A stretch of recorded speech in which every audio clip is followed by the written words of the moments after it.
அதுக்கப்புறம் போனால் கருப்படிச்சு என்னமோ பண்ணி அசிங்கப்படுத்தி இந்த முடியெல்லாம் கழிச்சு விட்டு ஒரு புடவையை கட்டினேன். அழுக்காக இருந்து இந்த புடவை. ஆனால் சார் பார்த்துட்டு ஏன் இந்த பொண்ணை இப்படி பண்ணிட்டீங்க, அந்த பொண்ணு அழகாக இருக்கும், அந்த பொண்ணு அழகாக கொண்டு வாங்க அப்படின்னு சொல்லுவான்னு என்ன அப்படி பார்த்துட்டு என்ன இவ்வளோ ஃப்ரெஷ்ஷாக இருக்கு, இன்னும் அழுக்கு பண்ணுங்க அப்படின்னாரு. ஐயோ அப்படின்னு சொல்லிட்டு ஐயோ இப்படிதான் நம்ம முழு படமா அழுக்கு பண்ணி தான் நம்மளை பண்ணுவாங்களா, அந்த புடவையை கொஞ்சம் மண்ணில் போட்டு பெரட்டி கொடுங்க அப்படின்னாரு. இதுவே அழுக்கா இருக்கு, இன்னும் மண்ணில் வேற போட்டு பெரட்டி தருவாங்களாமே அப்படின்ட்டு இருந்தாரு. அப்புறம் போய் விக்ரம் சார் பார்த்தோன்னா அவரு பயங்கர அழுக்கா இருந்தாரு. பக்கத்துல சூர்யா படுகோரமா இருந்தாரு. ஓ பேரழகர்களே இப்படி இருக்கும் போது நான் என்ன அப்படின்னு சொல்லிட்டு சைலண்டா.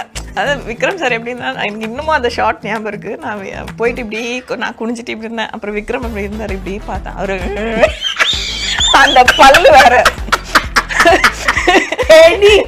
ஒரு பல் செட் வேற போட்டுட்டு இருந்தாரு. முடியெல்லாம் இல்ல அப்படி பார்த்தேன், சிரிக்கலாம் முடியாதாங்க. பாலா சார்னா எல்லாருமே நம்ம பட்டின் பிரம்மாண்டம் பரணி சில்க்ஸில் தீபாவளி ஷாப்பிங் சும்மா அதிரதுல RKB ரோட் ஈரோடு.